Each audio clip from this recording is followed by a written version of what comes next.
Skandal kredit sawit 1,6 triliun rupiah BRI terbongkar. Jejak pemalsuan data dan dugaan permainan pejabat pusat.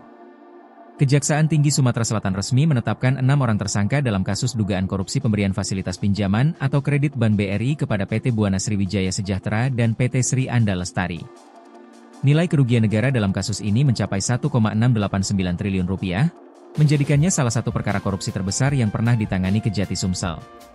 Kepala Kejati Sumsel, Dr. Ketut Sumedana, SH, MH, dalam keterangan resminya, Senin, 10 November 2025, mengungkapkan bahwa penetapan tersangka merupakan hasil penyidikan mendalam yang melibatkan lebih dari 100 saksi.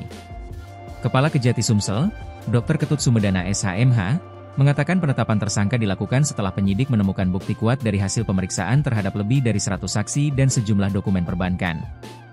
Berdasarkan hasil pemeriksaan lanjutan dan gelar perkara, penyidik menyimpulkan bahwa 6 orang diduga kuat terlibat dalam tindak pidana korupsi yang menyebabkan kerugian besar terhadap keuangan negara, ujar Ketut, Senin, 10 November 2025.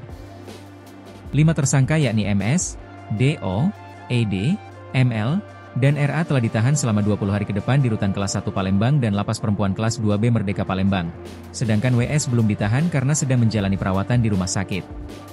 Asisten Pidana Khusus Kejati Sumsel, Dr. Adriansah SH.MH, menjelaskan, perkara ini berawal sejak tahun 2011 ketika PT BSS mengajukan kredit investasi kebun inti dan plasma senilai 760,8 miliar rupiah kepada Bank BRI. 2 tahun kemudian, PT SAL juga mengajukan kredit serupa senilai 677 miliar rupiah.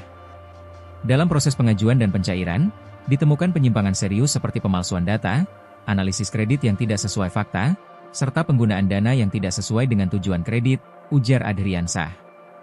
Selain itu, kedua perusahaan juga memperoleh fasilitas tambahan berupa kredit pembangunan pabrik minyak kelapa sawit dan kredit modal kerja dengan total plafon 1,7 triliun rupiah. Namun, seluruh fasilitas kredit tersebut kini berstatus kolektibilitas 5 alias macet total. Dari hasil perhitungan sementara, nilai kerugian negara mencapai 1,689 triliun rupiah, setelah dikurangi nilai aset hasil lelang senilai 506,15 miliar rupiah, total kerugian bersih negara menjadi 1,183 triliun rupiah. Kejati Sumsel menegaskan akan terus mengembangkan penyidikan kasus ini, termasuk menelusuri aliran dana hasil kredit bermasalah tersebut serta kemungkinan adanya pihak lain yang turut terlibat.